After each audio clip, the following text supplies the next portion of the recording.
제 능력이 이거밖에 안 됩니다. 오늘 좀 미국에 대한 말씀을 들어보려고 왔습니다. 저는 한신대학교에서 감리는 아니고요. 한신대학교에서 국제관계학을 가르치고 있고요. 겨량학 한국연구센터에서 연구위원을 일하고 있는 장창균이라고 합니다. 반갑습니다.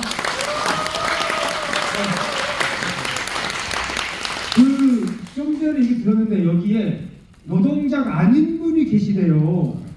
노동자가 아닌 분이 오셔가지고 앉아있다는 말씀을 들었습니다. 우리 고등학생이 앉아있다는 얘기 들었는데 손 한번 들어보실래요? 예. 아마도 열심히 공부해서 노동자가 되기 위해서 준비를 하고 계시는 게 아닐까 싶습니다. 우리 열심히 공부하신 박수 한번 쳐주시기 바랍니다. 예. 사실은 이 주제를 좀 가지고서 민주노총 통일위원회가 있잖아요. 여기 이제 함재규 통일위원장님이랑 좀 여러 차례 이야기하고 술도 마시면서 솔직하게 말씀을 드리면요, 이런 얘기 했습니다. 뭐 다들 아시겠지만 남북관계 안 좋잖아요. 그죠? 그래서 아마도 당분간 통일위원회에서 남북 통일 직구도 하지 못할 것 같고, 건강에서 건강이니 이런 것도 하지 못할 것 같고, 그러면은 뭐 할 거냐, 뭐 할까 이런저런 얘기하다가 어차피 별로 할 것도 별로 없는데 차라리 그냥 이 기회에 그냥 우리 민주노총 전 조합원들에게 미국에 대한 이야기를 실컷 한번 해보자, 이런 식으로 좀 의견들이 좀 모아지는 과정에 있었고요. 그렇게 하다가 그럼 어떻게 하다가 미국과 손절해야 될 10가지 이유, 미국과 헤어져야 할 10가지 이유 막 하다가 미국과 손절해야 될 10가지 이유로 참 좋다 했는데, 손절이라는 단어의 의미를 찾아보니까 이거 좀 좋지 않은 의미예요. 얘가. 그러니까 손절은 이제 배가 끊긴다라고 하는 좀 공건주의적인 이런 것도 있고, 또 한편으로는 좀 자본 친화적인 이런 뉘앙스 갖는 이런 것들이 있어가지고, 손절 안 좋은 것 같은데 뭐로 하자다가 뭘 하다가 이 미국과 결별해야 되는 이유로 만들어봤는데, 몇 차례 해보니까요, 제목을 잘못 잡았습니다. 이게 10가지라고 딱 해버리니까요, 굉장히 딱딱해져 버려요. 그리고 1시간 안에 이 10가지를 다 얘기를 하다 보니까, 물론 제가 원하는 재미없는 의미로 하긴 한데, 재미없는 이야기가 더 재미없어지는 이런 상황이 있는데, 이미 사업계획서로 나가서 어쩔 수 없이 이 제목으로 좀 강의를 하게 되었습니다. 10가지 이유를 이렇게 저는 정리를 해봤습니다. 이거는 우리 다 이제 외워야 됩니다. 첫 번째로는요, 서민 경제가 다 죽고 있다는 겁니다. 미국 때문에. 왜 그런가를 말씀드려 보도록 하겠습니다. 그리고 아마 두 번째는 좀 더 쉽게 익숙하실 거예요. 인플레이션 감축법이니 반드시 법이니 그런 게 해가지고, 그러니까 미국 이자는 자기 나라의 경제적 이익을 위해서 우리 기업들을 지금 수탈하고 착취하고 있다는 겁니다. 당연히 미국에게 빼앗긴 우리나라 기업들 어떻게 하겠어요? 노동자들에게 더 많이 착취하고 수탈을 하겠죠. 이런 내용들 말씀드려 보겠습니다. 요즘 세계가 시끄럽습니다. 우크라이나 전쟁, 중동 전쟁, 얼마 전에는 이란 대통령이 또 사고사라고도 하고, 일부에서 또 암살이라고도 하고 여러 가지 이야기도 있긴 합니다만은, 여하튼 세계가 굉장히 복잡하게 흘러가고 있고, 사실상 저는요, 전쟁의 시대가 도래했다라고 생각합니다. 그리고 현재 벌어지고 있는 모든 전쟁에는 다 미국이 직접적이건 간접적이건 미국과 연계가 되어 있죠. 그래서 세계 노초에서 미국의 전쟁을 일으키고 있다라는 겁니다. 그리고 우리가 또 2년 동안 충분히 목도했습니다. 윤석열 대통령이 미국의 이 정책의 똘마니가 되고 있고, 미국의 똘마니를 만들고 있고, 윤석열이가 똘마니를 자초하고 있는 이런 과정에 대해서 말씀드려 보겠습니다. 그리고 전 세계가 전쟁이니만큼 한반도에서도 지금 전쟁 위기가 고조되고 있죠. 남북관계 안 좋고요. 그리고 단지 남북관계만이 안 좋은 것이 아니라, 그러니까 한반도에서 전쟁이 일어날 수도 있고, 대만 등과 같은 주변국 전쟁에 우리가 휘말릴 수 있는 이런 위험성도 감지가 되고 있습니다. 이런 미국과의 관계에 대해서 파생되고 있는 문제 말씀드려 보겠습니다. 여섯 번째로, 사실은 이거 6번 가지고서 사실 몇 시간 동안 할 수 있는 이야기인데, 우리들이 익히 알고 있는 현대사, 우리 한국의 역사 곳곳에 우리가 알고 있는 중요한 역사적 현장에는 항상 미국이 개입해서 우리의 민주주의를 유린하고 우리 민중들을 학살하는 이러한 과정들이 무수하게 진행이 되었습니다. 또한 한국의 모든 주권을 침해하고 있죠. 사법주권, 영토주권, 환경주권, 군사주권 같은 것들을 침해하고 있습니다. 그런데 지금까지 우리 사회를 지배하고 있는 것은 뭐냐면요, 미국은 굉장히 잘 살아나갔던 거예요. 그러니까 기분 나쁘지만 어쩔 수 없다. 미국과 손잡고 협력해야지만 또 꼬물이 떨어져서 한국 경제가 성장한다. 또 하나, 미국은 엄청나게 센 나라다.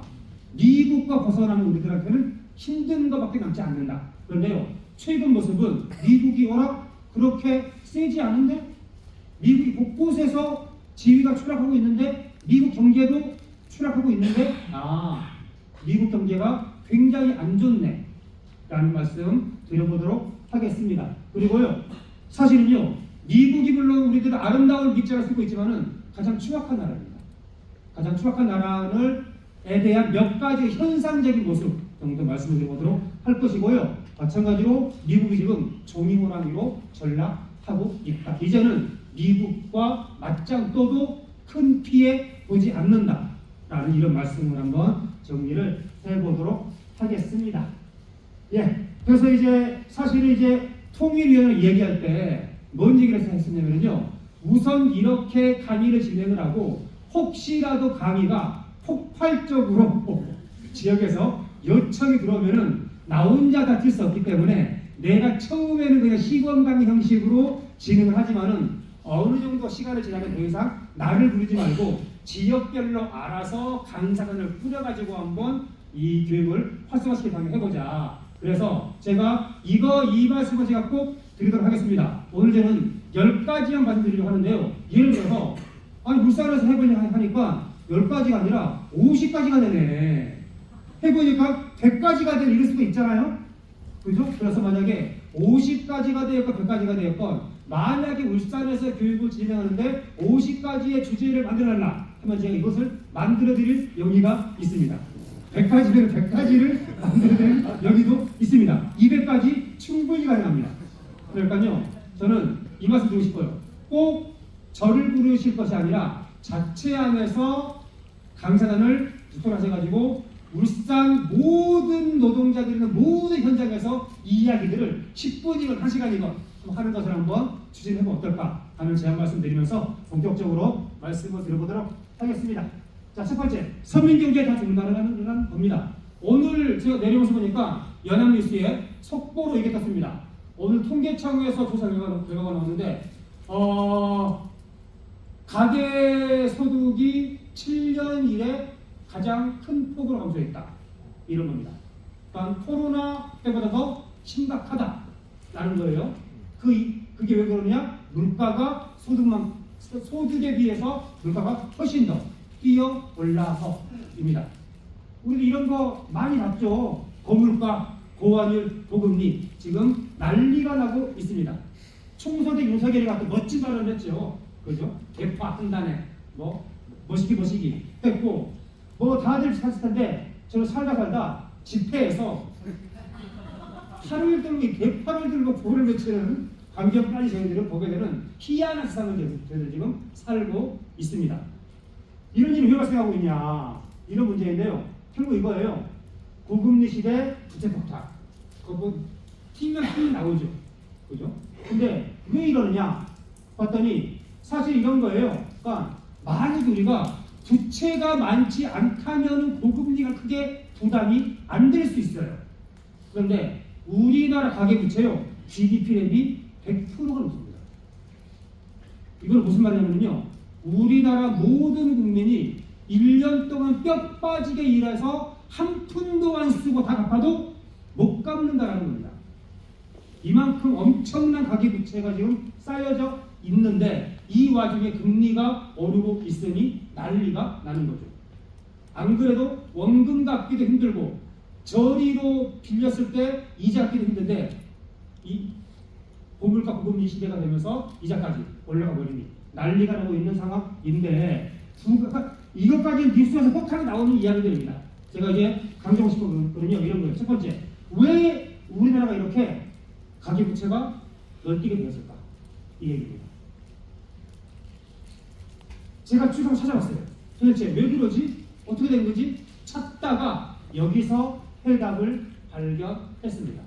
이 그래프, 보시는 그래프는요, 우리나라 소위 말해서 집값 상승 그래픽입니다. 우리나라 부동산이 어떻게 상승이 되었나? 빨간색 선으로 수직으로 되어 있는 이 선을 경계로 해서 급격하게 상승하고 있는 모습을 볼 수가 있죠. 물론 뭐 올라갔다가 얼마 올라갔다 있긴 하지만은 추세로 보면은요, 이전의 시기에 비해서 99년 기점으로 가파르게 상승하고 있는 것을 확인할 수가 있습니다. 왜 이렇게 상승을 했냐? 이걸 봤더니 99년도에 아파트 주택 분양가 상한제가 폐지가 됐습니다.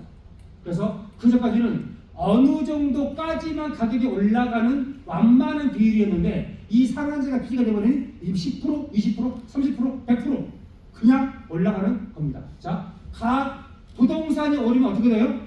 집을 사기 위해서 혹은 전세금을 마련하기 위해서 은행에다가 돈을 빌려야 되는 상황이 발생합니다. 자, 그런데 왜 99년도에 이런 일이 발생했을까?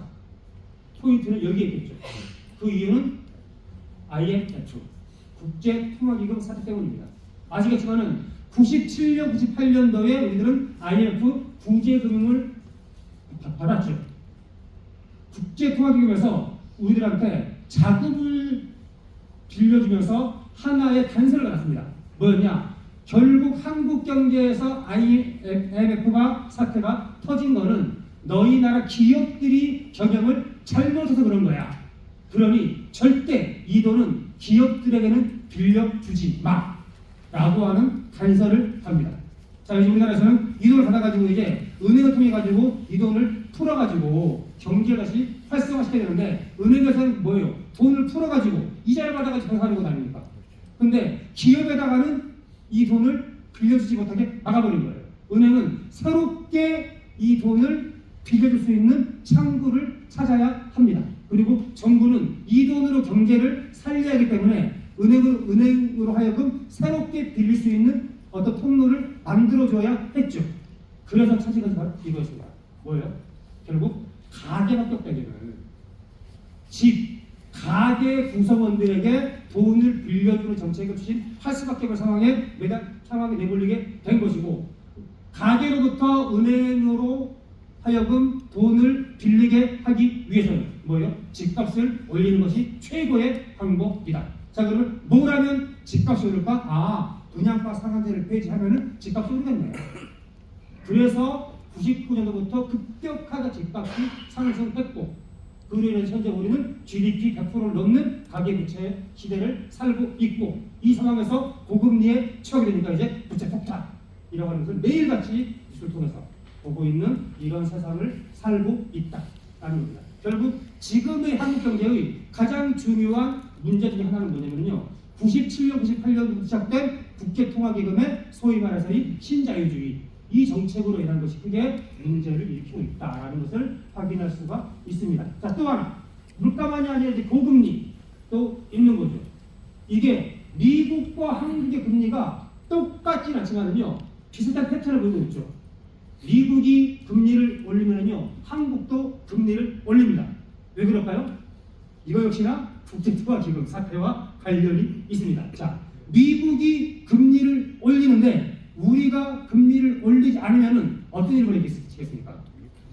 한국에 들어가 있는 외국 자본이 빠져나가겠죠. 따라서 이것을 막기 위해서는 금리를 올릴 수가 없는 거예요. 그런데 또한 무한정 올릴 수도 없어요. 어떻게 돼요? 무한정 올리면 어떻게 돼요? 가계부채 폭탄이 터지게 되는 겁니다. 그래서 많은 경제학자들이요, 이거 가지고 논쟁을 해요. 금리를 올려야 하냐 말아야 하냐. 여러분, 올리는 게 정답입니까? 내리는 게 정답입니까? 정답은요, 올려도 문제, 내려도 문제입니다. 지금 우리 한국 경제는요, 어떠한 정책을 해도 문제가 발생할 수밖에 없는 구조적인 사면초가 상태에 빠져 있다라는 것이 핵심입니다. 그러니까 저는요, 그 올려야 된다, 내려야 된다 하는 이 전문가들의 논지 보면은 정말 한심해 죽겠어요. 지금은 올려도 문제, 내려도 문제 따라서 근본적으로 이 위기를 해소하기 위해서는 현재의 한국 사회 구조를 바꿔내지 않으면 안 된다. 이런 접근을 해야 되는 것이 아닐까라는 내 생각을 합니다. 그래서 결국 이런 겁니다. 97년, 98년도에 국제통화기금 신탁 통치를 저희들이 받아들였고 그로 인해서 미국의 신자유주의 정책이 들어왔고 금리를 올려도 문제가 되고 내려도 문제가 되는 정책 대결선이 완벽하게 상실돼 버리는 이런 상황에 처하게 되었다. 어떤 정책을 추진해도 무용지물이 되는 이런 상태에 빠져 있다. 결국 미국이 우리 서민 경제의 정책 자율성을 다 빼앗아가 버린 셈이 되는 것이고요. 이로 인해서 서민 경제가 지금 박살나고 있다. 이것이 우리가 현재 미국과 결별해야 되는 첫 번째 이유로 말씀드리고 싶습니다. 자, 두 번째 가보도록 하겠습니다. 한국 기업을 수탈하고 있습니다. 뭐 여러 가지 얘기들 다들 알고 있는 얘기들이에요. 한마디로 말해서요. 현재 우리나라 대기업들이 미국에 엄청나게 투자를 하고 있죠. 그럼에도 불구하고 미국은 더 하라는 겁니다. 투자 더하면 안 잡아먹지 같은. 자, 우리 옛날에 옛날 얘기 알잖아요. 호랑이 엄마한테 떡 하나 주면은 안 잡아먹지. 떡 하나 줬더니 어떻게 됐어요? 또 다음 산에서 떡 하나 주면 안 잡아먹지. 결국 엄마 잡혀 먹겠습니다. 그죠? 그래서 한국 경제가 이런 것이 아닐까라는 말씀을 드려보겠습니다. 2년 전이죠. 5월 달에 한미 정상회담이 있었어요. 그때 바이든이 한국에 왔어요. 그래서 현대자동차 정의선 회장 어깨를 딱 잡고 야 투자해 실망시키지 않을게. 뭐예요? 돈 벌기 쉽게 하는 거죠. 야 중국 됐어. 우리한테로 와. 돈 벌게 해줄게. 그런데 그해 8월 9월 달에 다들 아실 겁니다. 이런 뉴스 굉장히 많이 퍼졌죠. 현대자동차 약속 깜빡했나. 인플레이션 감축법으로 한국 뒤통수 제대로 친 바이든. 뭐냐. 인플레이션 감축법이라고 하는 것은 미국이 자기 나라의 인플레이션을 감축하기 위해서 자기 나라 경제를 활성화시키기 위한 다양한 조치들을 법으로 규정한 거예요. 그 중에 하나가 뭐냐면은 한마디로 말해서 자동차, 완성된 자동차에 대한 보조금을 어떻게 지급을 할 것인가 이 문제인데 미국 내에서 완성된 자동차들에게는 보조금을 주겠다. 그런데 미국 내에서 완성된 자동차가 아니면은 보조금을 안 주겠다. 아직 한국 현대자동차 등 한국 자동차를 그때까지만 해도 미국에서 완성차를 만들 수 없는 상황이었어요. 따라서 한국 자동차에게만 보조금을 주지 못한다. 그럼 뭐예요? 한국 자동차는 가격 경쟁력에서 밀리게 되는 것이고. 그래서 미국 자동차 시장에서 세 번째 3등을 차지하고 있었던 현대자동차가 위기 상황이 발생하는 일들이 발생했죠.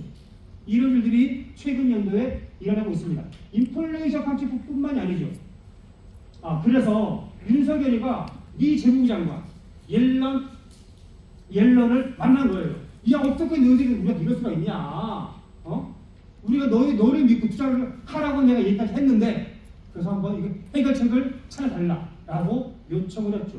여기에 대한 미 재무부 장관 답변이 밑에 있습니다. 한국 전기차 우려 고려하겠지만 법대로 하겠다. 자, 한국 기업의 우려 해소해 준다라는 겁니까? 안 준다라는 겁니까? 못 해주겠다라는 겁니다. 왜? 더 투자해라. 더 투자해라.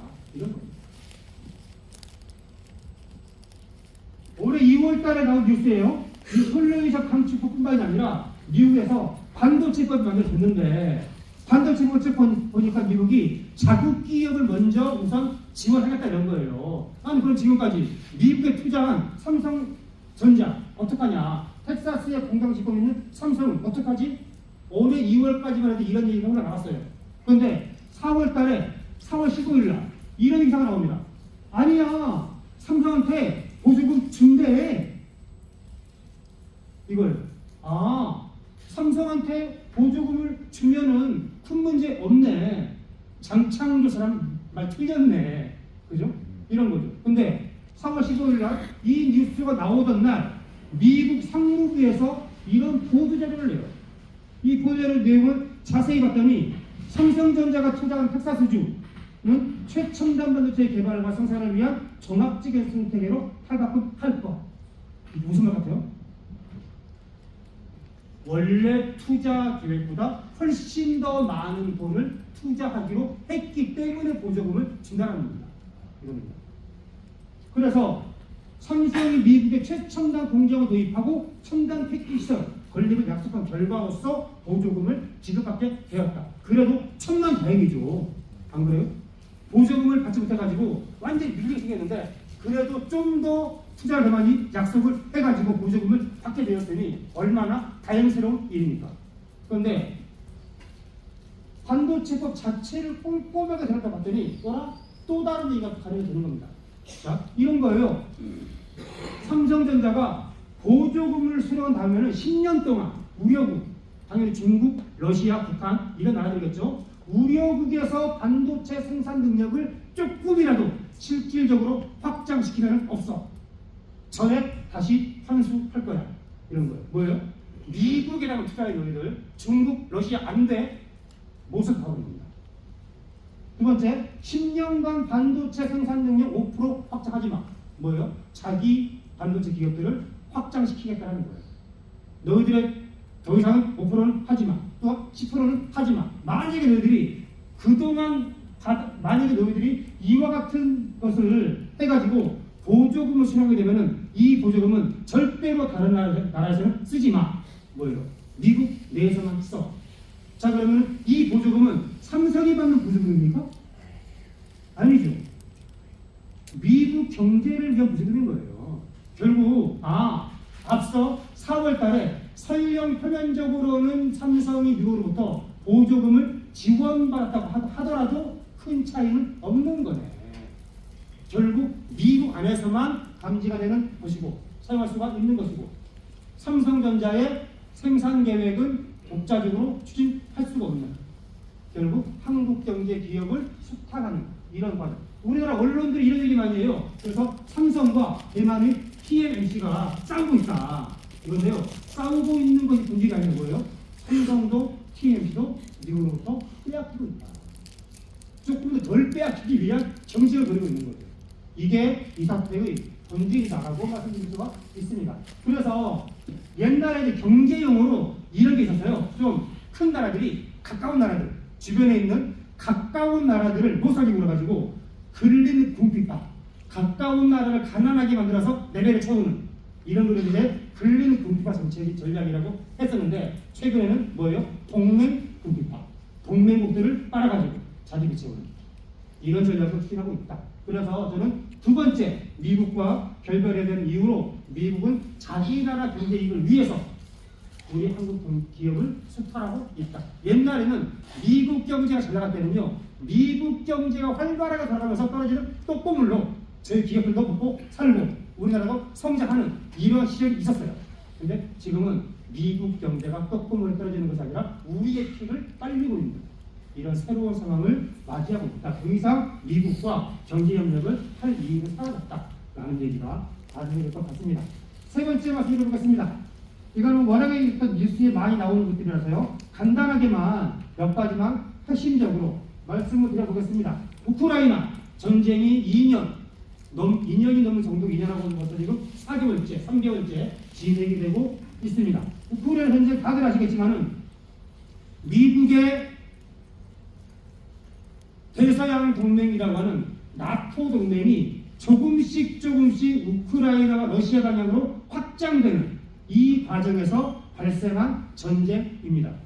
이게요, 냉전이 해체되던 당시에 미국이 당시 소련한테 약속을 했어요. 나토를 절대 단 1인치도 소련과 러시아가 있는 동쪽으로 확대하지 않겠다. 이 약속을 어기고 끊임없이 확대가 됐고 2010년까지 가면 이제 우크라이나로까지 들어가야 되는 상황에 처하게 되었고 그 결과 그때부터 우크라이나에서는 내전, 나토를 받아들일 것인가 말 것인가 대개 내전이 발생했고 내전의 결과 2년 전에 러시아가 우크라이나를 때리는 이런 상황이 만들어졌죠. 최근 이스라엘 팔레스타인 그리고 조금씩 이것이 중동 전쟁으로까지 비화되는 양상을 하고 있는데 짧게만 말씀드릴게요. 여기가 팔레스타인 지역입니다. 이 이 색깔이 표시된 곳이 팔레스타인 사람들이 사는 땅이고 하얀색으로 표시된 곳이 이스라엘 사람들이 사는 곳입니다. 1917년만 하면은요 완벽하게 색깔이었죠. 유대인들 이스라엘 사람들 한 명도 살지 않았습니다. 이러다가 46년 제2차 세계대전이 끝나고 나서 조금씩 하얀 색깔이 보기 시작하죠. 이때부터 이제 이주를 하기 시작한 겁니다. 당연히 이때서부터 이스라엘과 팔레스타인 양 상 사이에 이제 긴장과 충돌이 격화되었겠죠. 그죠? 그래서 긴장과 충돌이 격화되었더니 어떤 일이 발생했냐? 미국이 야 너희 소대로 일로 와봐. 싸우지 말고 내가 너희들이 이 지역에서 평화롭게 살 수 있는 방안을 내가 만들어줄게. 그래서 두 사람한테 하나의 회법을 제시합니다. 야 일로 와봐. 유대인, 이스라엘 너희들은 이 하얀 곳 땅에서 살고 팔레스타인 너희들은 이 색깔이 표시되어 있는 이곳에서 살아 라고 미국이 해결책을 제시합니다. 이스라엘 사람들은 이 해결책을 받아들였을까요? 안 받아들였을까요? 이스라엘 사람들은 당연히 받아들였죠. 안 그래요? 자기네들이 갖고 있는 것보다 훨씬 더 많은 땅을 미국이 보장해 주는 거잖아요. 그죠? 이스라엘은 오케이 해서 이스라엘은 바로 나라를 세웁니다. 근데 팔레스타인은 어떻게 했어요? 도저히 이 방안을 받아들일 수가 없었겠죠. 안 그래요? 첫 번째, 땅덩어리를 훨씬 더 많이 빼앗긴 겁니다. 두 번째, 이 안을 받아들이면 어떻게 돼요? 팔레스타인은 뭐예요? 양쪽으로 갈라지는 거예요. 이쪽 지역과 여기가 붙어있는 것처럼 보이지만 떨어져 있거든요. 그러니까 결국 이 미국이 제시한 이 안을 받아들이게 되면 팔레스타인은 자동적으로 분단이 되는 이런 상황에 처하게 되었기 때문에 팔레스타인은 결사 이 해법에 동의하지 않습니다. 그래서 이스라엘 사람들은 나라를 세우게 되고 나라를 세우자마자 팔레스타인 사람들과 주변에 있는 요르단이니 시리아니 이집트니 이런 나라들이 뭉쳐가지고 이스라엘과 싸우는 중동 전쟁이 발발하죠.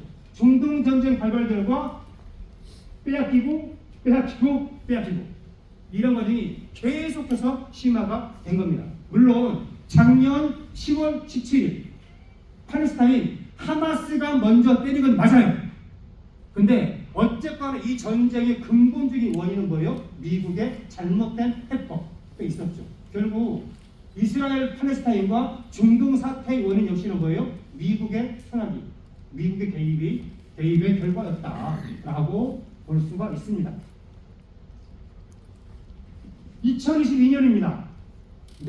당시 미국 하원 의장이 낸시 펠로시였어요. 저는 나이가 80이 넘은 아주 나이 많은 되게 할머니였는데 이 할머니가 싱가포르와 말레이시아, 한국, 일본을 방문하는 아시아를 순방하는 계획이 있어요. 근데 갑자기 8월 2일 밤에 대만을 방문하겠다 하는 거예요. 그래서 대만을 갑니다.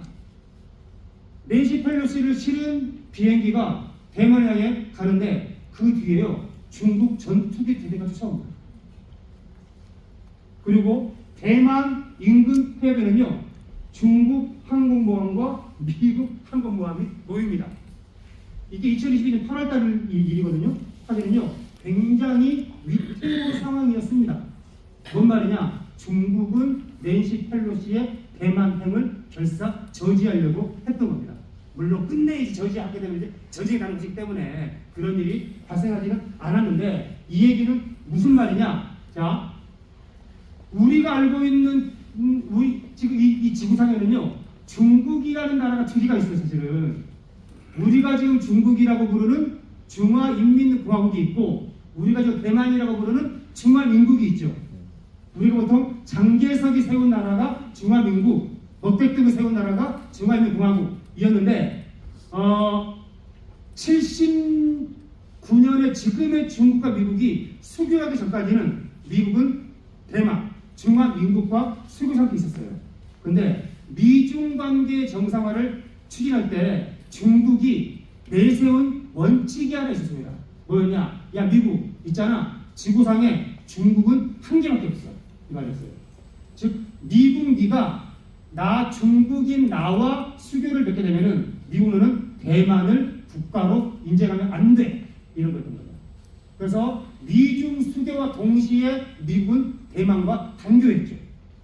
그리고 미국이 대만과 단교한 이후로 단 한 번도 대통령, 부통령, 하원의장 이게 미국 설 3위들이에요. 1위 대통령, 2위 부통령, 3위 하원의장. 그래서 서열 1위, 2위, 3위는 단 한 번도 대만을 방문한 적이 없어요. 왜? 그들 3명이 간다는 얘기는 대만을 국가로 인정한다라고 하는 정치적 메시지가 되기 때문에. 그래서 한 번도 안 갔다가 재작년 8월 달에 리스트러스가 하원의장이 대만을 가는 겁니다. 이건 중국한테는 뭐예요? 미국은 대만을 국가로 인정할 거야. 이러면 되는 거예요. 그래서 중국은 결사반대. 그래서 펠로시가 대만을 방문하고 나서 중국이 대만 땅을 포위 사격하는 훈련을 진행을 하게 되고 요즘 대만 포위 사격이 수시로 열리고 있죠.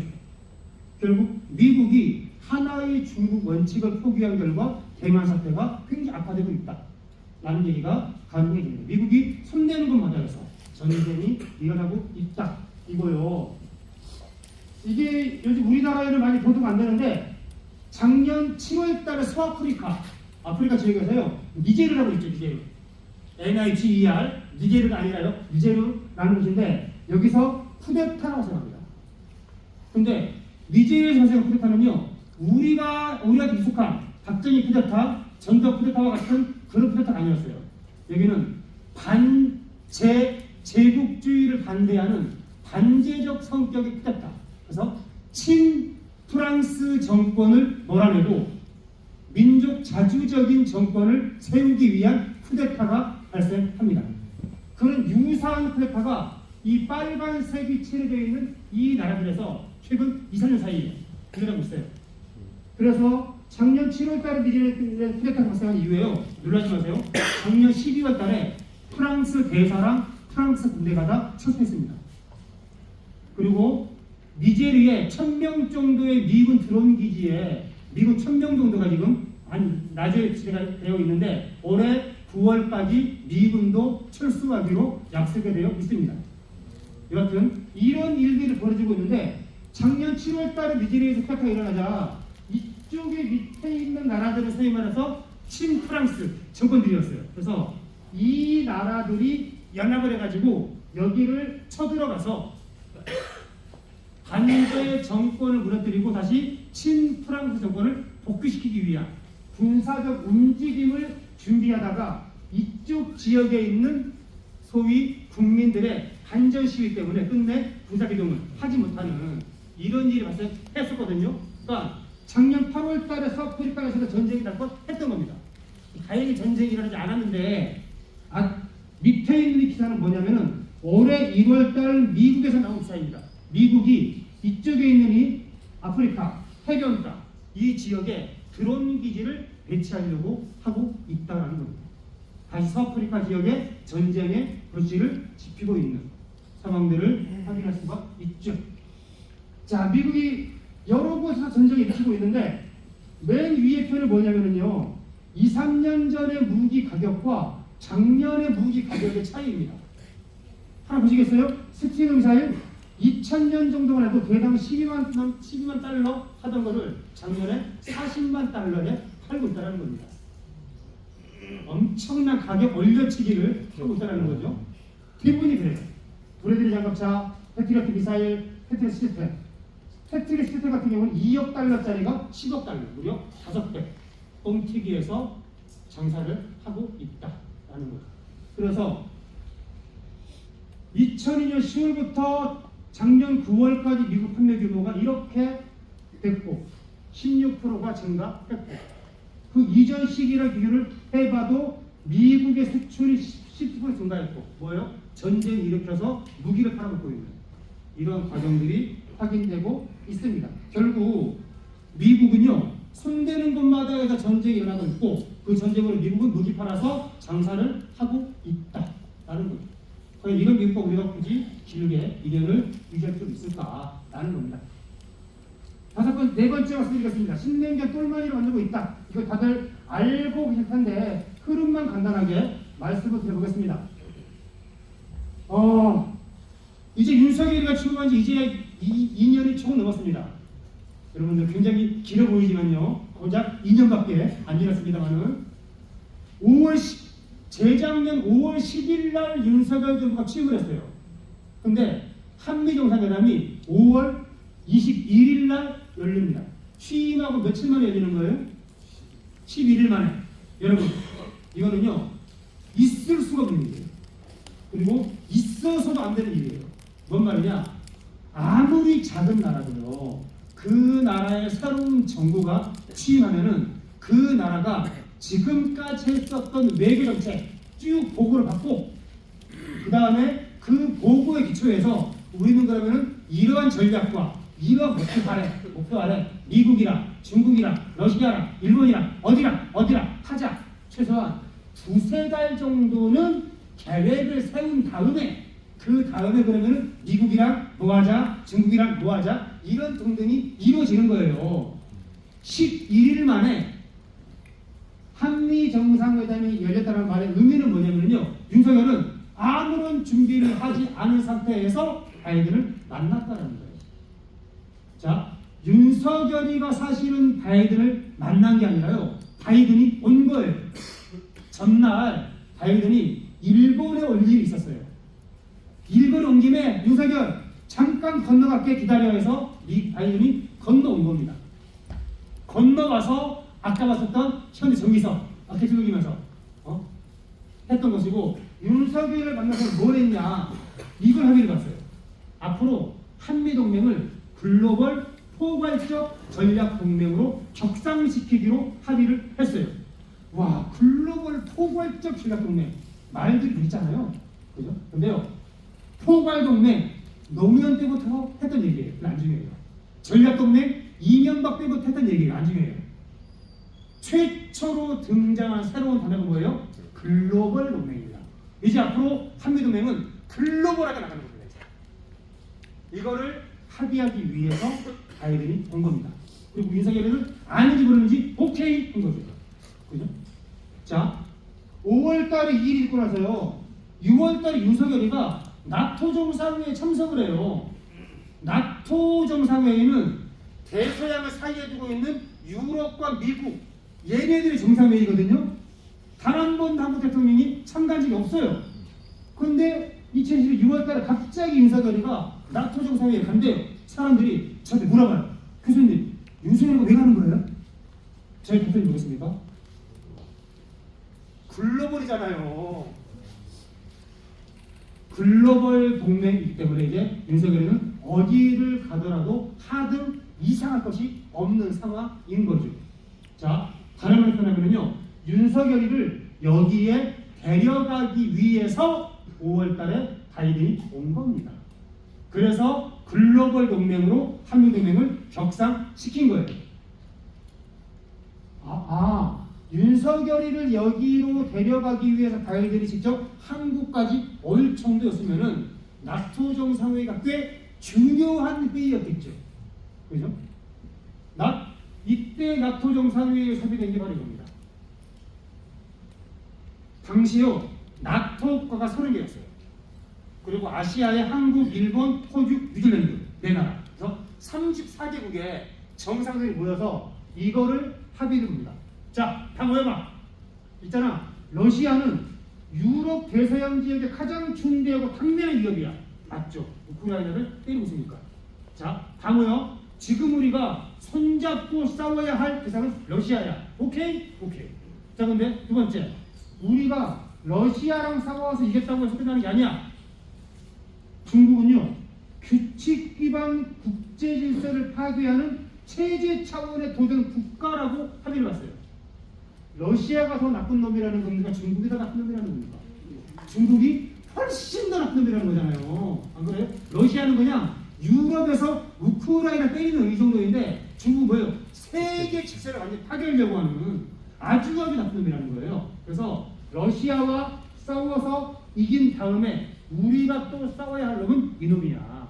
우리는 얘까지 싸워서 이겨야지만 세계 평화를 이끌 수가 있어 라는 것을 합의한 게 2022년 나토 정상회의였습니다. 그래서 사실상요, 이 정상을 통해 가지고 나토와 아시아의 미국의 동맹이 하나가 사실상 돼버리는 이런 상황이 연출이 되죠. 여기에 윤석열이를 끌어들이기 위해서 5월 22일 날 바이든이 왔다 이겁니다. 그래서 그 이유를 잘 알고 있죠. 우크라이나의 포탈을 못 져가지고 난리가 났잖아요. 그때 막 그죠? 뭐 작년도에 나온 미국 국방부의 기밀 문건, 우리 도청 문건, 그죠? 우리 국방부에 있는 안보실 두 사람의 대화를 미국이 몰래 했었고요. 그날 바로 타이핑을 해가지고 미 국방부에 송고 이런 겁니다. 그 원래요 강대국들은 원래 도청을 해요. 원래 합니다. 그래서 이런 문제는요 약속이 있어요. 첫째, 최대한 안 걸리게 한다 당연히. 그리고 둘째, 걸리면은 도청한 나라는 미안해. 그러니까 도청을 당한 나라는 화를 내고 도청한 나라는 미안해. 다시는 안 그렇게 약속을 하고 그 다음에 또 도청하고. 보통 이런 게 그냥 물론 관례는 아니지만은 일상적으로 있는 일이에요. 10년 전에 혹시 기억나세요? 독일 총리 집무실에 미국 CIA가 도청장을 달았다가 이게 그렇게 가지고 난리가 난 적이 있어요. 독일 총리가 나와가지고 미국은 어떻게 나한테 이럴 수가 있냐? 미국이 미안하다. 다시는 안 그렇게. 너 타고 싶었어 아마.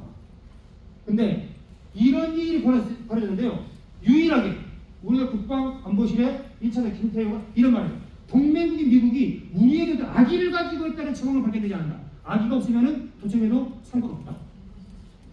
이것도 정말 역사에 없는 발언입니다. 이런 나라 없어요. 여하튼 이런 일들이 비일비재 벌어지고 있는 거죠. 작년도에는 한미일 군사동맹까지 체결이 됐습니다. 북한, 중국, 러시아를 적으로 문서상에 명시가 되어 있습니다. 이런 거죠. 그리고 이제 방위 분담금 협정이 다시 진행되고 있죠. 결국 뭐냐? 한국을 신냉제 미국을 끌만 그래서 전쟁으로 동원하고 있고 방위 분담금으로 돈가하고 있고 이런 과정이 지금 비일비재하게 이루어지고 있다라는 겁니다. 미국 때문에 전쟁내가 생겼습니다. 몇 가지 말씀드릴게요. 이게 작년도에요. 제가 뉴스 신문에 공개된 것만 제가 센 게 한미 군사 연습이 작년에 42차례 열립니다. 한미일 군사 연습이 10차례 열려요. 그리고 전략 기산이라고 해서 핵무기로 공격할 수 있는 무기, 이 무기가 작년에 20차례 한반도에 옵니다. 이거는요 정상적인 상황이 아니에요. 이런 일은 아무리 한반도에서 한미동맹이 굳건했다고 하더라도요 이런 일이 없어요.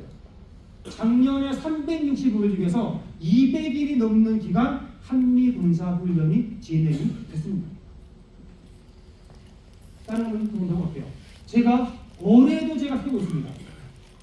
올해 1월부터 3월까지 한 건데요. 하얀색은 훈련이 일어나는 한미 군사 훈련만, 하얀색은 훈련이 일어나지 않는 날, 이 옅은 색은 한 번 열린 날, 짙은 색은 2개 이상의 한미 군사 훈련이 진행된 날. 예, 어때요? 3개월 90일 동안 무려 79일 동안 한미 군사 연습이 진행이 됩니다. 29차례. 훈련 내용이 뭐였냐? 적기지 기습공격 훈련, 상륙 훈련, 적진 침투 훈련, 도시 전투 훈련. 이거요 제가 만들어낸 용어가 아니에요. 국방부에서 했다고 하면서 무슨 데 훈련인지 자기 홈페이지에 올려놓드립니다. 이런 게 지금 진행이 되고 있습니다. 사진은 이게 다 한미군 훈련. 낙하하는 장면, 해안을 밤에 북한 해안 침투하는 훈련, 지하시설 들어가는 훈련, 도하 훈련. 이런 훈련이 비일비재하게 일어나고 있죠. 그러니까 우리들은 에이 설마 전쟁, 실제로 미국은 지금 전쟁 준비를 하고 있는 겁니다. 이것도 마찬가지고 결국 미국이요 한반도에서 전쟁 준비를 하고 있습니다. 이렇게 해가지고 한반도에서 일으킬지 다른 데서 일으킬지는 알 수는 없죠. 최소한 한반도에서 전쟁 연습이 진행되고 있다. 우리 지금 유튜브 그냥 지켜보고 있는 거예요. 여섯 번째, 뭐 다들 아시는 내용들입니다. 우리나라 정치사 계획 4.3, 너무 익숙하고 5.18 알고 있는 것들이죠. 간단하게만 짚어놓고 갈게요. 4.3입니다. 길게 말씀드리겠습니다. 4.16 때 이승만이가 막 학생들을 들고 나니까 이승만이가 뭐 했습니까? 국민이 하야를 원하면은 하야하겠다라는 조건부 하야론을 발표해요. 미국이요. 그냥 바로 가서 야 당장 내려가 하는 겁니다. 그 다음날 이승만이 하야하죠. 그리고 나서 장면 정부로 미국이 안 되니까 뭐예요? 5.16 쿠데타. 당시 미국 CIA 국장이 자랑스럽게 BBC 방송에서 인터뷰합니다. 저의 재임기간 중 저의 가장 훌륭한 업적은 5.16 쿠데타를 만든 거였습니다. 기분 나쁘지만은 인정해야 됩니다. 우리의 현실입니다. 5.18 뭐 길게 말할 필요 없죠. 단지 냉전 시대만 이랬냐? 아닙니다. 2015년에 한일 위안부 합의 미국이요 이거 우리가 있다라고 자랑하고 있잖아요 지금. 안 그래요? 18년도에 남북 정상회의 일어날 때 뭐였어요? 미국, 한국은 나의 승인을 아무것도 못한다. 그래서 실제로 이 발언이 있고 나서 한미 워킹그룹 회의라고 하는 게 만들어졌고 그 후로 문재인 정부의 대북정책은 한 개도 없었죠. 이재강 평화부지사 당시에 유엔 관할에 비무장지대 안쪽에 부지사 집무실을 두려고 했더니 못 둬. 그런 거죠. 뭐 이런 일들이 비일비재하게 일어났습니다. 다음으로 주권 가보죠. 한미동맹이 있고 미일동맹이 있거든요. 자, 위가 한미동맹이고요. 아래가 미일동맹입니다. 차이를 보십니까? 자, 여기에는요. 미군 배치권이 한국에 있어요? 미국에 있어요? 한국은 이를 허용했고 미국은 이걸 받았어요. 미국 배치권이 어디에 있어요? 이거는 미국에 있는 거예요. 그죠? 이건 어때요? 미국은 사용권을 허용받는다고 되어 있죠. 일본은요, 자기들이 판단해가지고 이 지역을 주일 미군 기지로 내줄지 말지를 결정을 해서 미국은 일본 정부로부터 허락을 받는 거예요. 근데 한미동맹은요, 통째로 줘버립니다. 자, 우리 대한민국의 어떠한 영토든 마음대로 쓰세요. 모든 영토를 미군 기지로 내준 유일한 조약이 한미상호탄 조약입니다. 이런 조약이 없어요. 이거는요, 영토 주권의 완벽한 상식이에요. 침해 정도가 아니라요, 완벽한 상식이에요. 이게 지금 70년 넘게 아무런 문제제기 없이 지금 진행이 되고 있는 거예요. 사법주권, 물론 옛날에 비해서야 많이 개선됐다고는 하지만은요, 여전히 어때요? 2019년도에 35%밖에는 재판권을 행사하지 못합니다. 주한미군이 저지른 범죄에 대해서 65%는 미국이 다 행사하는 거예요. 결과는 무죄. 소파 협정문 안 보셨죠? 자, 미국이 주한미군이 교통법규를 해가지고 100만 원의 벌금을 받았어요. 오롯이 주한미군에게 잘못이 있어서 주한미군에게 100% 벌금이 떨어진 경우에도요, 한국이 25만 원을 내야 합니다. 이게 소파 규정에 돼 있어요. 지금도. 사법주권 침해죠. 환경주권 뭐 많이 봤잖아요. 미군 기지 땅에다가 후행했더니 불 붙였더니 불이 저렇게 잘 붙더라. 기름. 그래서 문제가 돼가지고 기름 치우고 나가라 했더니 미군이 치유하고 나갔어요. 나간 다음에 우리가 해봤더니 안 돼 있고. 그래서 이 기지가 나간 다음에 우리가 공원으로 쓰려고 하려면 다시 비용 들여서 깨끗하게 정화한 다음에 우리 정부는 물론 나중에 미국에게 이 정화 비용을 청구하겠습니다. 하지만 청구한 사례 한 번도 없죠. 이런 거예요. 전시작전 통제권, 이것도 어려운 캐묻은 이야기인데 시간이 많이 없는데요. 자, 이게 현재 미군에게 전시작전 통제권이 있는 상황이고, 이게 이제 우리가 전작권을 반환한 이유인데, 이 그림 보시면은 좀 바뀐 게 있어요, 없어요? 한국군이 부사령관에서 사령관을 한다. 이거 빼놓고 바뀐 게 없죠. 여러분 생각해 보세요. 여러분이 미군 사성장군이라고 하면요. 자, 사성장군 내가 주한미 사령관 갔어요.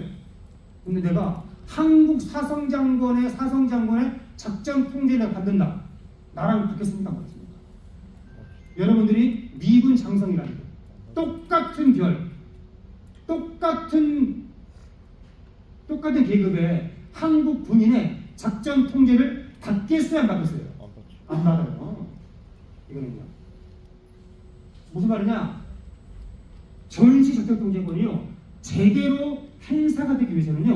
절대로 이 연합이라고 하는 단어가 사라져야 돼요.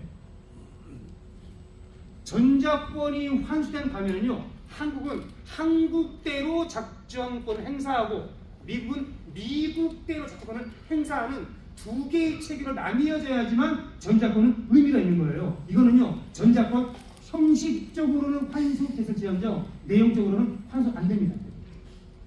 그럼 예를 들어서 추진하고 있어요. 이런 겁니다. 사드를 우리는 그러자면 북한의 미사일로부터 한국을 보호하기 위해서 이게 그 당시 CNN, 미국 방송사인 CNN에서 만든 거거든요. 자, 북한의 미사일이 한국으로 날아가요? 미국으로 날아가요? 정확하잖아요, 그냥. 그죠? 이 모든 것들이 한국의 모든 주권을 침해하고 있다라는 사실들을 보여주고 있습니다. 경제가 추락하고 있는 거 간단하게 말씀드릴게요. 보통 우리 G7이라고 하잖아요. 세계에서 가장 자산을 나라. 근데요, 이렇게 바뀌고 있다는 겁니다. 지금요, GDP, PPP 기준, 즉 실질급여요, 실질가치 이렇게 환산하면은 미국이 2등이고 중국이 1등입니다. 그리고 G7 나라 미국, 일본, 독일, 프랑스, 영국 외 중국, 인도, 러시아, 인도네시아. G7이 아니죠. 그죠? 제가 이걸 또 보여드렸더니 사람들이요 안 믿어요. 야, 당신만이 어디서 이상한 자료 가져와가지고 그래 못 믿겠다. 그래서 제가 이거는 믿겠다고 찾아본 게 미국 CIA 자료입니다. 미국 CIA 자료 똑같습니다. 안 그래? 중국, 미국, 인도, 재팬, 일본, 러시아. 작년도에 이 수준이 급했어요. 러시아에 올라갔어요. 여하튼 G7 미국의 경제 이제는 아니다. 이런 겁니다. 브릭스와 G7의 격차도 이미 역전된 지 오래입니다. 이 격차 갈수록 커질 겁니다. 만약 우리가 순수 경제주의적 관점에서 G7과 브릭스 중에 하나를 선택해야 한다면 우리는요. 이제는 브릭스를 선택해야 되는 겁니다. 미국 부채가요. 작년 12월 달에 34조 달러를 초월했습니다. 이때까지 좋았죠.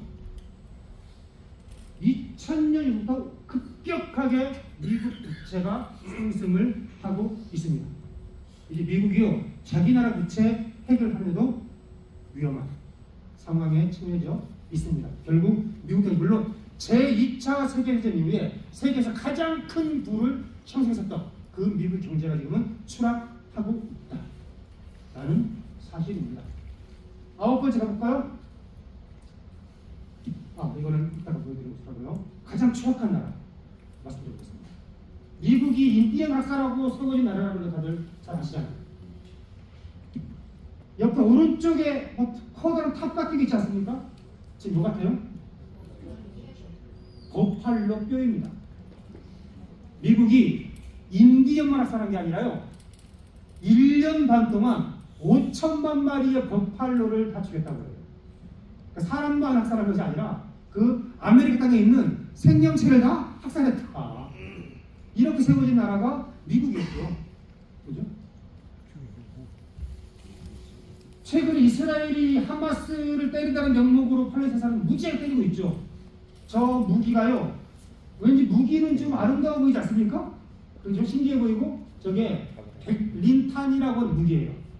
저 무기는요, 얼마나 좋겠으면은 스쳐가기만 해도 살이 아니라 뼈까지 녹아 들어가는 무기라고 해요.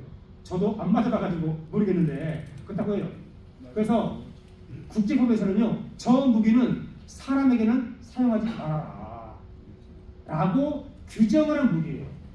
이거를 미국이 이스라엘에 제공을 했고, 이 이스라엘이 이걸로 하마스를 명분으로 해서 팔레스타인 사람들에게 사용하고 있는 장면입니다.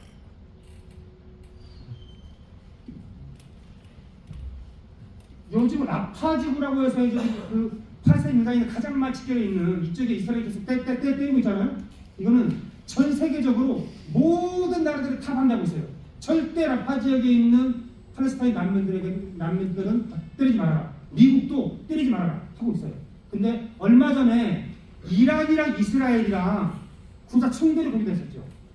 그죠? 그러니까 이스라엘이 시리아에 있는 이란의 대사관을 때렸고, 이란이 열받아가지고 이제 그 이스라엘을 공격했고, 여기에 또 열받아가지고 이스라엘이 이란을 때리는 만에 하고 있을 때 미국이 이스라엘에 무슨 제안을 하느냐? 이런 제안입니다. 미국이 이스라엘이 이란 공격을 자제하면은 라파 공격 승리를 하자. 이런 말이에요. 뭔 말이냐면요, 이거는요, 미국은 중동 전쟁으로 비화되기 원치 않아요. 그러니까 이스라엘과 하마스 간의 싸움이 돼야지 이게 중동 지역으로 전체 지역으로 확대가 되버리면 미국도 걷잡을 수 없는 통제할 수 없는 상황이 되기 때문에, 그러니까 이스라엘이 이란을 세게 때리면은 중동 전쟁으로 확대되기 때문에 중동 전쟁을 막기 위해서 차라리 라파 때려, 이거죠. 이게 지금 미국의 실체예요. 4.19 혁명 때 김주열 열사 아시죠? 체류탄이 눈에 박혀서, 이 체류탄 미국이 당시 이승만 정부에게 시위 진압용으로 지원한 체류탄입니다. 다음 보시는 건 너무 끔찍한 사진인데, 우리 사진이 있어가지고 미선희 교수님 그리고 윤구미 사건인데요. 그냥 빨리 알려드릴게요. 이런 일들이 비일비재하게 일어났었죠, 한국 사회에서. 혹시 이 사진 기억나세요? 네. 사드 배치가 됐을 때 성주 주민들과 사드 배치에 반대해서 수많은 사람들이 눈물을 흘리고 있을 때 이 장면을 웃으면서 카메라를 찍고 있는, 이런 게 미국이죠. 저는 가장 추악한 나라라고 생각합니다. 마지막입니다. 추악한데요, 종이호랑이를 좀 배워봅시다 라는 말씀을 드리도록 하겠습니다. 미국이 젤렌스키를 그렇게 도와가지고 2년 동안 끌고 있는데 결국 젤렌스키가 우크라이나에서 계속 밀리고 있어요. 5월 20일부로 여러분 젤렌스키의 대통령의 임기는 끝났습니다. 지금. 근데 대통령 선거를 치르지 않았어요. 그래서 일부에서는 너 대통령 아니야, 젤렌스키는 나한테 맞아, 이런 상황입니다. 지금 여하튼 국토 20%가 러시아에 적용되어 있죠. 이건 미국이 손을 못 쓰고 있어요. 후티 반군이라고 들어보셨어요? 예멘에. 사실은요, 후티 반군이라는 단어도 틀린 단어입니다, 여러분. 시간이 조금 더 설명드리면요, 후티 반군이 아니라요, 자, 후티는 뭐냐면은 예멘. 그러니까 이제 사우디아라비아 반도 있잖아요. 사우디아라비아 밑에 예멘이라고 나라가 있는데, 예멘이 지금 내전 상태예요. 그래서 10여 년 전에 예멘 국민들의 투표로 선출된 정부는요, 현재 예멘 땅이 없어요. 사우디아라비아로 지금 망명가 있어요. 그래서 예멘에는요, 세 개의 각기 다른 정치 세력이 이쪽 지역, 이쪽 지역, 이쪽 지역 나눠가지고 지금 장악을 하고 있어요. 후티라고 하는 이 세력이 장악하고 있는 곳이 지도상으로 예멘 땅에서 가장 왼쪽에 있는 이곳인데, 이쪽 지역이 예멘 인구의 80%가 살고 있는 곳이에요. 사실상 현재 예멘군은요, 정부군이에요. 반군이 아니에요. 여하튼 그래서 이제 얘네들이 이 홍해를 향해서 이스라엘로 올라가는 배들을 계속 때리고 있고, 때리니까 미국이 까불고 있어요. 가서 이제 함대를 보내고 했는데 최근에 어떤 일을 벌이고 있냐? 뻑하면은 후티 세력들에게 미국이 조금 얻어먹고 있습니다. 또 하나 주변에 게 뭐냐면요. 후티 세력이 들어오는 2만 달러짜리예요. 근데 이 2만 달러짜리 드론을 격추시키는 미국의 미사일은요 430만 달러짜리예요. 이런 일이 지금 벌어지고 있어요. 그리고 얼마 전에 영국 언론에서 5월 21일이면 며칠입니까? 지금 오늘 며칠이죠? 오늘? 3일이니까 불과 3일 전에 영국 언론에 따르면 미 구축함이 홍해에서 철수했다라고 하는 소문도 있어요. 여하튼 이게 뭐 사실인지 아닌지 좀 지켜봐야 할 일인데 여하튼 그러니까 고작 2만 달러 드론에 그 거기에 미국이 꼼짝 못하고 있다. 이런 거예요 지금. 시리아와 이라크에 미국이 제가 뻑하면 그게 바뀌십니다. 그래서 숨못 쓰고 있어요. 이거를 가장 먼저 감지한 나라가 있었으니 그 나라가 바로 사우디아라비아입니다. 아시겠지만요, 사우디아라비아는요 중동 지역의 대표적인 친미국가였어요. 70년대에 어떤 일이 벌어졌냐면요, 미국이랑 사우디아라비아랑 손을 잡았어요. 뭐였냐? 그 당시 전 세계 모든 나라가 산업하고 활발하게 이루어지는 시대였기 때문에 석유가 막 불티나게 팔리는 이때 최대의 산유국인 사우디아라비아랑 미국이 뭐라고 했냐? 모든 석유는 달러로만 판매한다. 모든 석유 대금은 달러로만 결제한다. 이것이 이제 소위 똑똑한 말로 페트로달러 체제라고 합니다. 그래서 사우디아라비아는 이걸로 엄청나게 이제 석유 팔아먹고 친미국가 됐는데 이 대표적인 친미국가였었던 사우디아라비아가 2년 전부터요 바뀌고 있어요. 2년 전 10월 달에 시진핑을 만나가지고 앞으로 거래는 위안화로 하겠다. 이거예요. 왜 그러냐? 사우디아라비아가요 눈치를 채운 겁니다. 이제 더 이상 미국이랑 붙어 먹어봤자 남는 거 없다. 물론 우리가 보기에는 약삭빠른 재수없는 짓거리인지 모르겠으나 여하튼 핵심이 뭐냐? 사우디아라비아 더 이상 미국과는 더 이상 해봤자 의미 없다라고 알고 있다는 거죠. 이런 일들이 좀 비일비재하게 벌어지고 있다는 겁니다. 이런 거는 정말 우리나라 언론은 보도가 안 되는데요. 이게 뭐냐면요, 미국은 모병제잖아요. 우리처럼 그 진병제가 아니라. 그래서 이제 이건 뭐냐면요, 파란색은 내 자식을 군대 보내겠다, 빨간색은 내 자식을 군대 안 보내겠다라는 거예요. 그러니까 2016년만 해도 55%의 국민들이 내 자식 군대 보내겠다 했는데 지금 어때요? 32%만이 보내겠다. 보내겠다와 안 보내겠다가 붙어 있는 겁니다. 뭐예요? 미군 보내봤자 이제 돈 별로 안 된다라는 것이고요. 또 하나 이 얘기가 나타내는 거, 미국의 병력 상황이 상당히 안 좋다. 뭐 이런 거죠.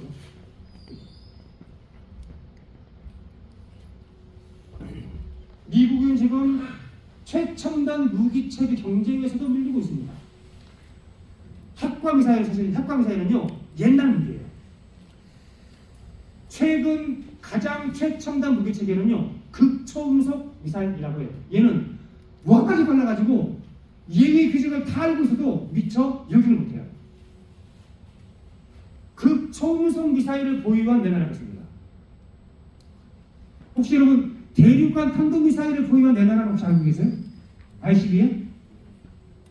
미국, 러시아, 중국, 북한. 자, 극초음속 미사일을 보유한 나라도 네 나라입니다. 어딜까요? 러시아, 중국, 북한, 이란, 미국 개발 중입니다. 최첨단 무기체계 경쟁을 미국이 밀리고 있다.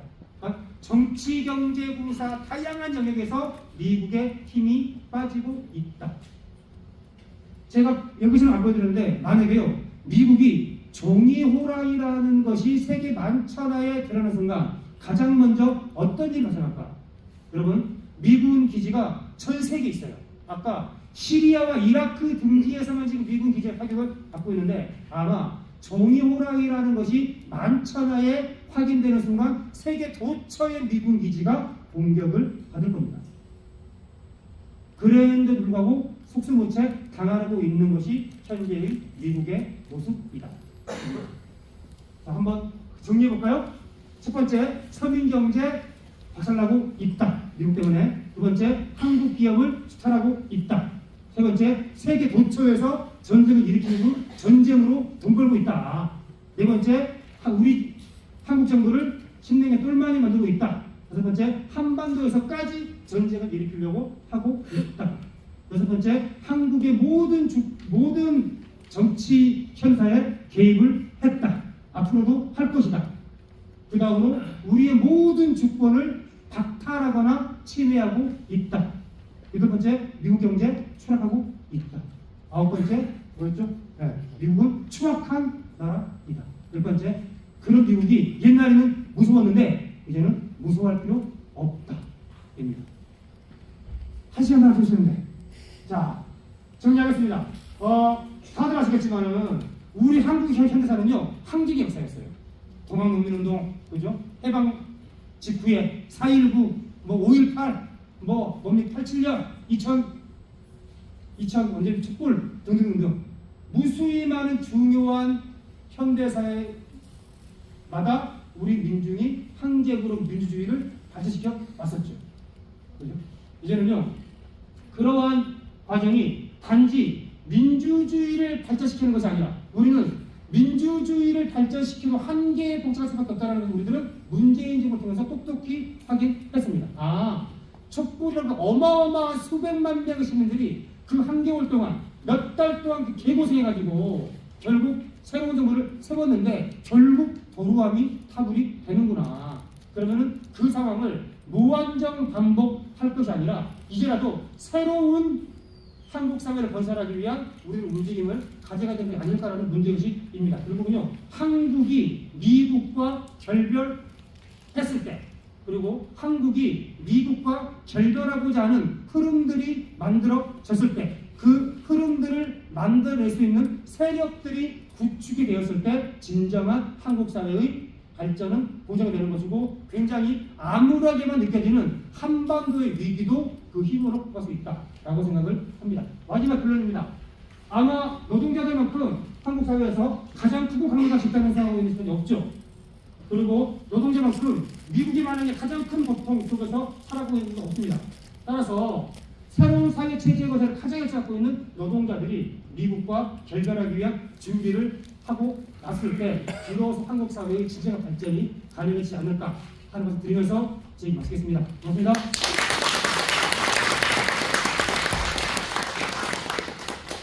네, 동기들 강의 잘 들으셨습니까? 네. 우리 정성국 국장이 일정에 있어서 마무리를 제가 해야 될 것 같습니다. 3주